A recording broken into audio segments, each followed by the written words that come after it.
আগামী 29শে April Eden garden স্টেডিয়ামেতে আবারও মুখোমুখি হবে দিল্লি ও কলকাতা।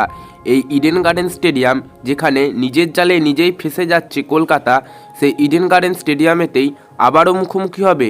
একদিকে যেমন দেখা যাবে শ্রেয়াস আয়ারের সঙ্গে ঋষভ পান্তের লড়াই, অন্যদিকে ডাগ আউটে বসে থাকা সৌরভ গাঙ্গুলির সঙ্গে গৌতম গম্ভীরও প্ল্যানিংয়ের লড়াই দেখা যাবে।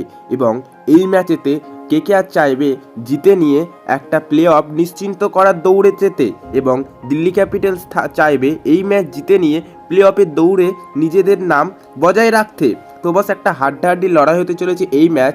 তবে এই ম্যাচেতে কিছু কারণে কলকাতা বিপদে পড়তে পারে, সেই মূল্যবান 3টি কারণ তোমাদের আজকে জানিয়ে দেবো, যে কারণেতে হয়তো দিল্লির বিরুদ্ধেও বিপদে পড়তে পারে কলকাতা। যেমন আরসিবি, রাজস্থান ও পাঞ্জাবের বিরুদ্ধে এই পিচেতেই বিপদে পড়েছিল।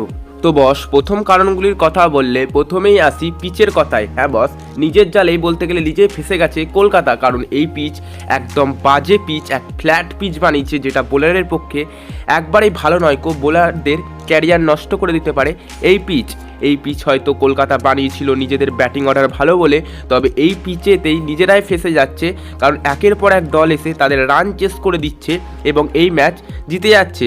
তবে দেখা যাক এই ম্যাচেতে কী হয়, কারণ দিল্লির ব্যাটিং অর্ডারও দুর্দান্ত এবং কলকাতারও ব্যাটিং অর্ডার দুর্দান্ত, তবে বোলিং অ্যাটাকটা কিন্তু দুজনকারই তেমনভাবে ভালো নয়। তবে দেখা যাক কি হয় এই ম্যাচেতে। এবং 2 নম্বর কারণগুলির কথা বললে কিন্তু 2 নম্বর কারণে আসে বোলার। হ্যাঁ বস, কলকাতার বোলিং অর্ডার কিন্তু একবারেই বাজে।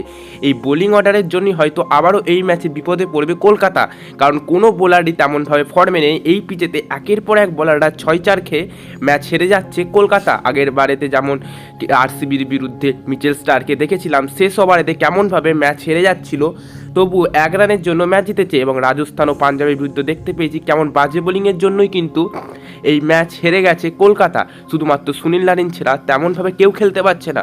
তো আবারও এই ম্যাচেতে এই বোলিং অর্ডারের জন্যই হয়তো আবারও বিপদে পড়বে মিচেল স্টার্ক। এই ম্যাচেতে অবশ্যই আবার খেলতে পারবে। দেখা যাক শেষ পর্যন্ত ম্যানেজমেন্ট কেমন বোলিং অ্যাটাক বানায়। এরপরেতে 3 নম্বরের কথা বললে 3 নম্বরের কথাতেই আসে হচ্ছে দিল্লির ব্যাটিং অর্ডার। হ্যাঁ বস, দিল্লির ব্যাটিং অর্ডার কিন্তু দুর্দান্ত ফর্মে রয়েছে। আমরা যেটা মুম্বাইয়ের বিরুদ্ধে ম্যাচেতে দেখেছি, তারাও কিন্তু 250 রানের মতো করেছিল।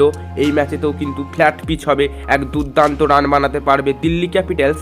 তো একটা ভয়ানক কারণ হয়ে দাঁড়াচ্ছে এই দিল্লি ক্যাপিটালস কলকাতার কাছে। দেখা যাক শেষ পর্যন্ত কি হয়, তারাও কি এই ম্যাচ জিততে পারে কিনা। তো অবশ্যই এই 3 কারণে কিন্তু কেকেআর এই ম্যাচেতে আবারও বিপদে পড়বে।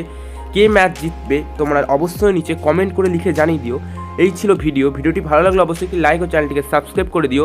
দেখা হচ্ছে পরবর্তী ভিডিওতে নতুন কোনো টপিকের সাথে।